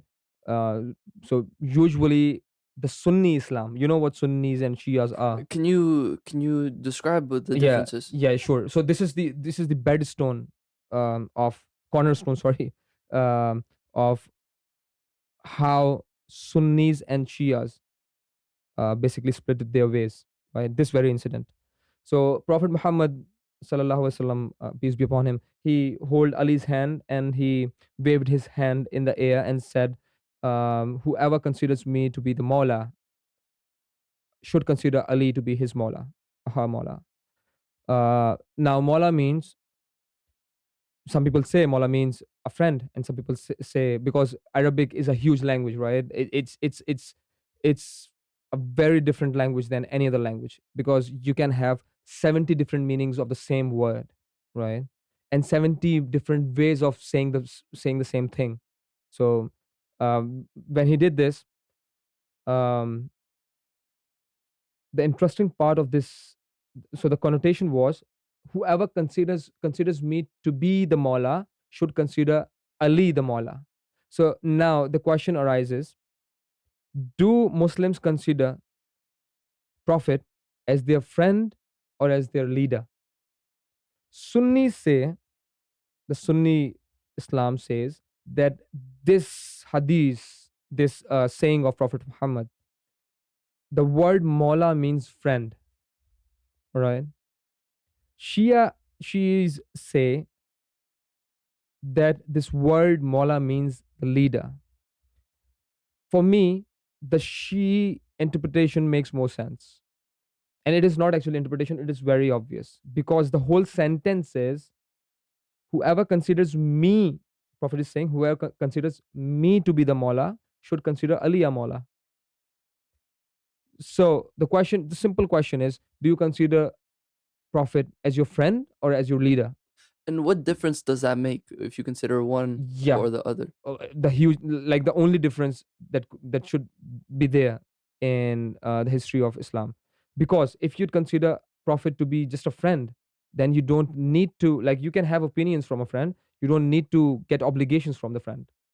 But if you consider him to be the leader and the divine leader, then you need to affirm whatever he says, then you need to follow whatever he says, right? Does it make sense? If you have any questions, Oh, go yeah, ahead. it makes sense. Do you Okay. think so? Does that mean the Shias are more conservative In what sense? in the sense that they'll follow more the message? Okay, so I wouldn't use the word conservative. I would maybe we can use this word, but um, so the idea is, when the whole nation was there and Prophet Muhammad held Ali's hand and waved it and said these words, he actually gave the leadership of the Muslim nation to Ali. All right. Not only this happened, but the whole nation which was there, they congratulated Ali on this incident. Uh, so Prophet Muhammad said, "Whoever considers me the Mawla, whoever considers me the leader, should consider Ali a leader." And then that that last sermon finished, and everyone went back to their places. Now, Prophet died, I think, just after a year, or maybe a few months after this last sermon. When the Prophet died, as soon as he dies, the companions of Prophet Muhammad, um, they started arguing who should be the leader. All right. The interesting part is Prophet Muhammad dies, and the only thing that they should, in my opinion, only thing that they should be worried about was the burial of Prophet Muhammad. But that is not what happened. So burial of Prophet Muhammad happened very um, simply, right? There were not a lot of people involved, all right? Uh, and the prominent companions. Now, the first caliph, who was Abu Bakr, right? Abu Bakr, Umar, like the prominent companions of Prophet Muhammad, right? So they are the They, first, but what happens to Ali? yeah, I'll tell you. Yeah. So as soon as he dies, as soon as Prophet died, um, these prominent companions had a meeting, a congregational meeting, in a place called Saqifa, right? And they started discussing, not only them but the people of Medina generally. They started discussing like who should be the leader and stuff. Now, Ali and his family members, like Prophet's family members, were involved in the burial practice, right? So they were not part of um, this meeting, right? So because they were Ali and his family members were involved in burial, this meeting, which was going on in Saqifa, without the presence of Ali and without the presence of um, the family of Prophet, they chose Abu Bakr as the caliph. All right. Now, this incident in the history of Islam is the very moment when Islam, basically, Shias and Sunnis, parted their ways. So, just to make sure that you understand, Sunnis are the people who believe Abu Bakr as the caliph. Shias are the people who believe that there is no institution as caliphate, because they believe in another understanding of religion, which is called imam, right? They believe that Shias believe that because Prophet Muhammad, when he said man kuntum maulahu fahaza aliyun maula, he made sure that people, Muslim nation, start believing Ali as their leader. Sunnis say that that was not the case, and Prophet Muhammad didn't make anyone the leader, right? And Sunnis say that it was on companions or the Muslim ummah in general to decide who is the caliph. Now, this understanding of Sunni Islam, I don't buy it at all, right? And I have my own reasons. Sunnis are like majority of Muslims right now. I think 80% or something. Shias are the minority. But this understanding of Islam, that Prophet Muhammad passed away without appointing anyone as the leader, and um, it falls on the shoulder of all the people of Islam to choose their leader. So it says that democracy had to prevail in Islam. So first of all, this is a fallacy, I believe. But even if you believe in this fallacy and this argument, the institution of caliphate never followed this. So the first caliph was appointed by a group of companions, right? As soon as that caliph died, Abu Bakr, Umar was appointed by Abu Bakr, right? So they say, so the Sunnis say that Prophet Muhammad didn't make anyone a caliph or an imam, right, or a leader. So it was on the shoulders of the ummah. But when the first caliph died, he made the second caliph an imam, a leader, a caliph. So these are repetitive policies. Do you know what I mean? Mhm. And so this idea of, having a leader of Islam. So I mean, and before we can move on, like maybe we can talk about, what happened after. Were there, multiple leaders? Was there a leader of Sunni, a leader of Shia? Was Yeah. there just one leader? Yeah. And how did that kind of move on? Yeah. So the institution of caliphate, because most of the Muslims, they stood silent and they didn't do so. There was some retaliation against Abu Bakr, um, and but that was not mainstream, right? Because most of the people, now you need to understand, like when Prophet Muhammad took back Makkah, a lot of people from Makkah who were fighting against the Prophet, they converted to Islam, um, and they didn't work in the favor of Islam. As soon as this happened, Prophet Muhammad died. Now, because those people from Makkah, the leaders of Makkah, they were from the clan which were against the clan of Prophet Muhammad.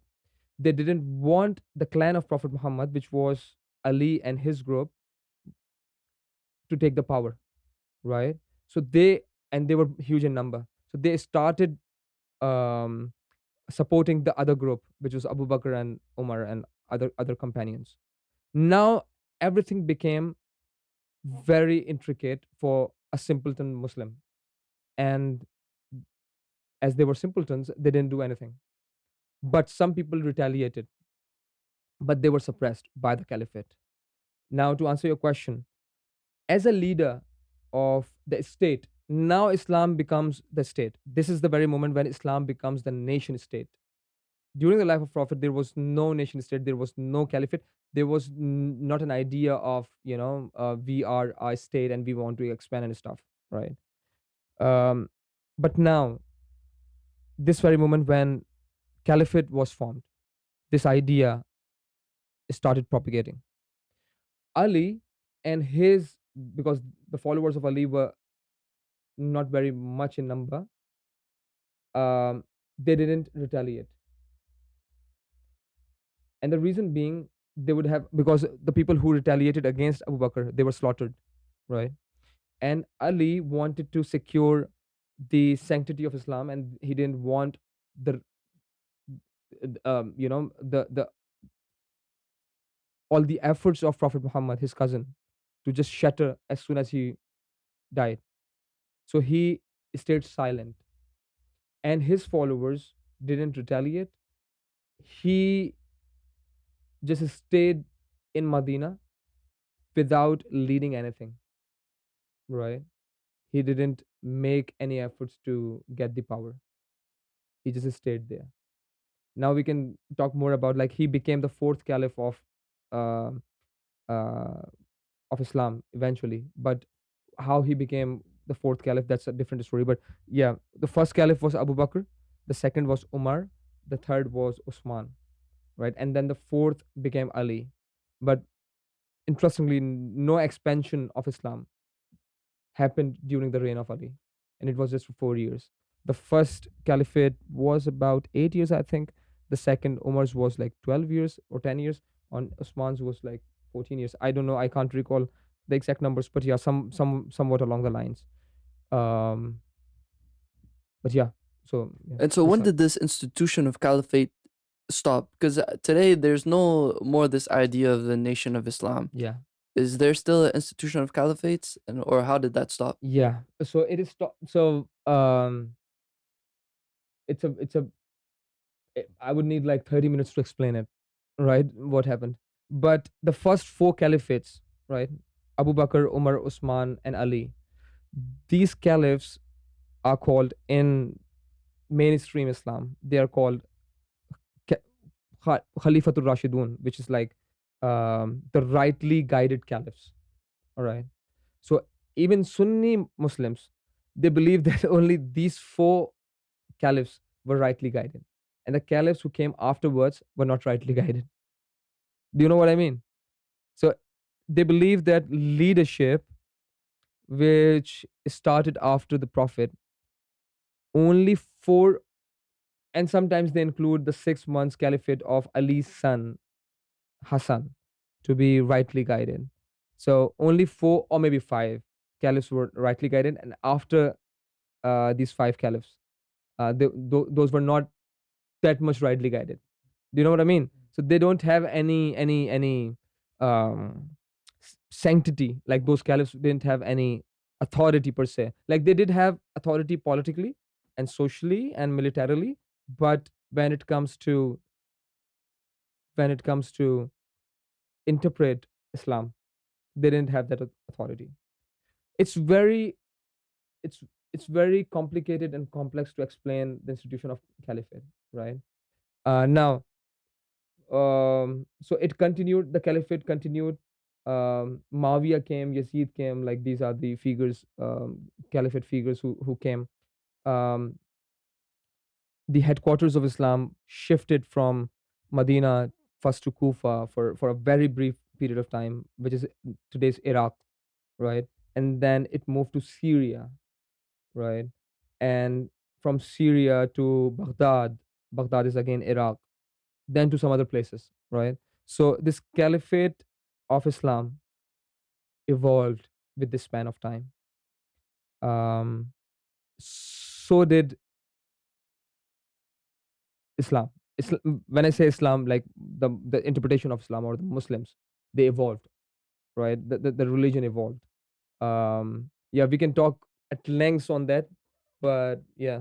Yeah, I mean, it evolves through time. I mean, one thing Islam is known for is unity Mm. within the people in it. But here we talked a lot about differences. Mhm. Do you think this affects the unity of people that call themselves Muslim? It has done, yeah. I won't hide the fact that Islam had its own problems. Indeed, 100%, and everyone knows it. Even the people like in the West, so the people who doesn't study about Islam would say that they always had unity and stuff. But that was not the case. No, so a lot of stuff happened within the realm of Islam. So yeah, I mean, like if you would look at Islam from outside, you would see a one caliph that controlled um, the nation, and that caliph, um, I would say, he was actually dominating every facet of the society, right? And that caliph, um, whoever stands against that caliph was killed, right? It was pretty much everywhere in the world, not only Islam, but wherever there was a monarchy. Um, we have seen the um, similar incidents. So Islam per se, as an idea, did have unity because people believed in La ilaha illallah Muhammad Rasulullah. There is no God, one but one God. There is no God but God, and Muhammad is the last of the messengers.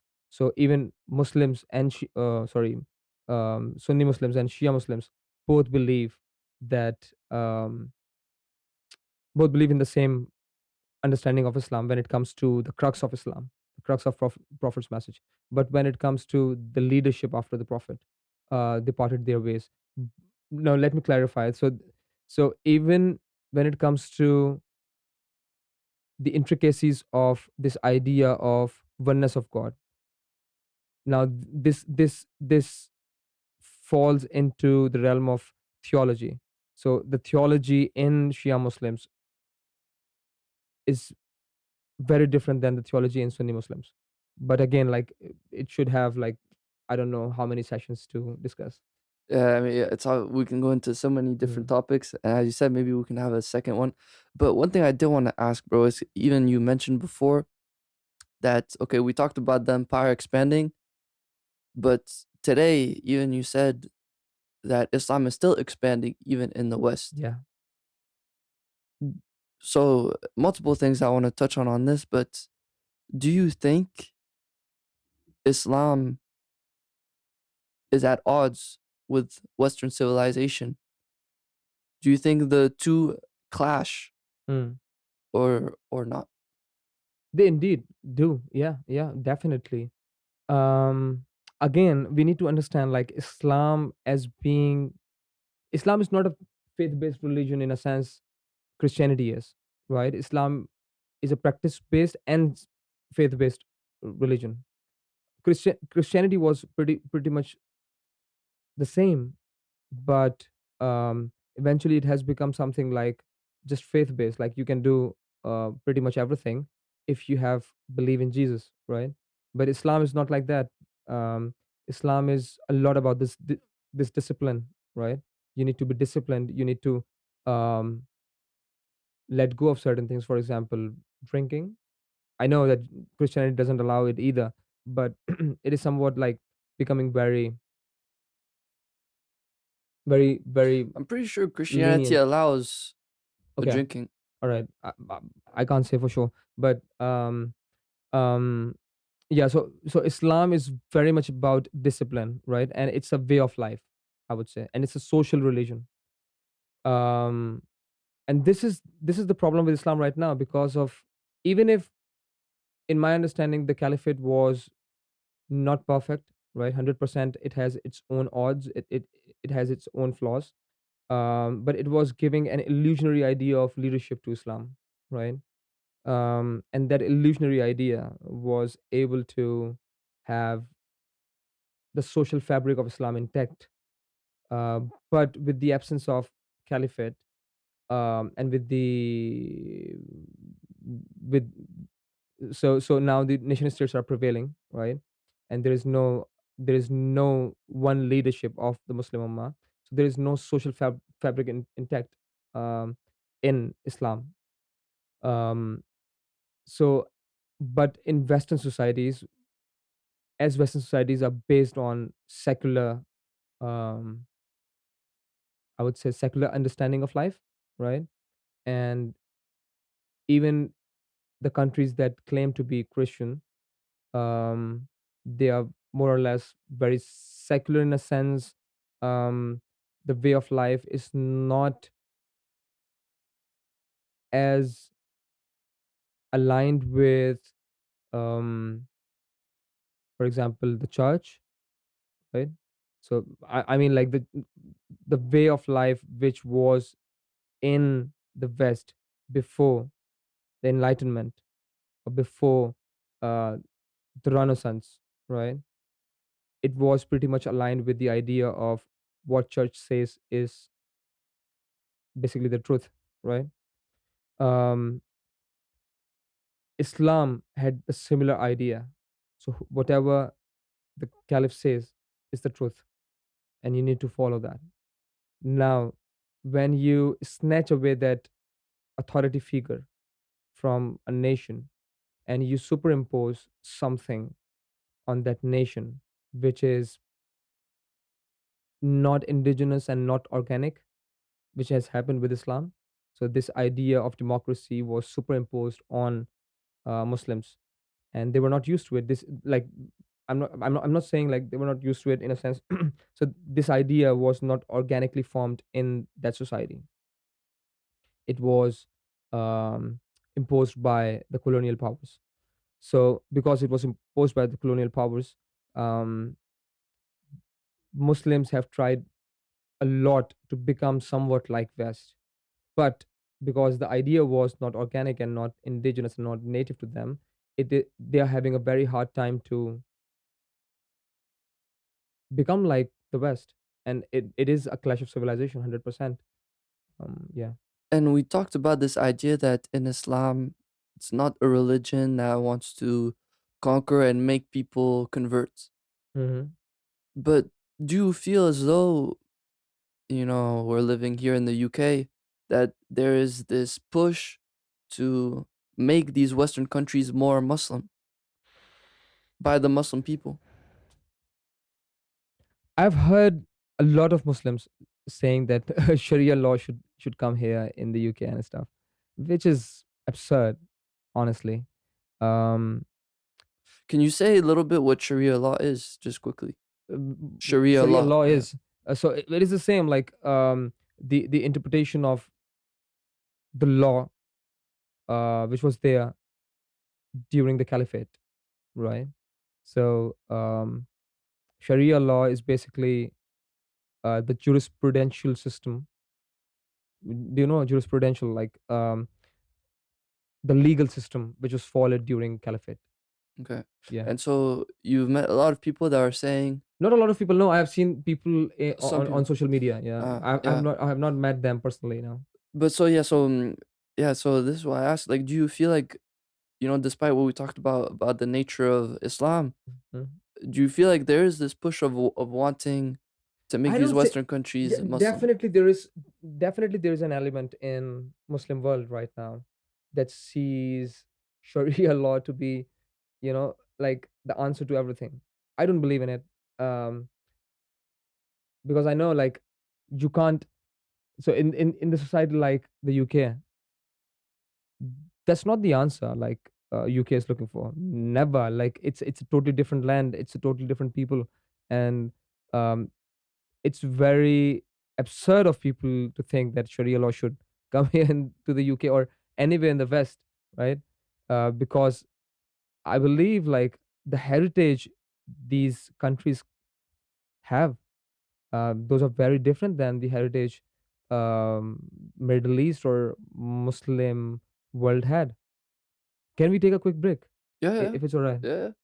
I mean, you told me you have somewhere to be What soon. time is it? It's 5:05. That's fine. I need to be Yeah, somewhere at 6. so should Should we? we should Yeah, we kind of yeah, end it here? yeah, yeah, yeah. All right, bro. It was lovely. I hope we'll do it again, bro. Part Yeah, 2. 100%. Yeah, Many yeah. things to talk about. All right, perfect, bro. Thank you. Thank you very much for having me.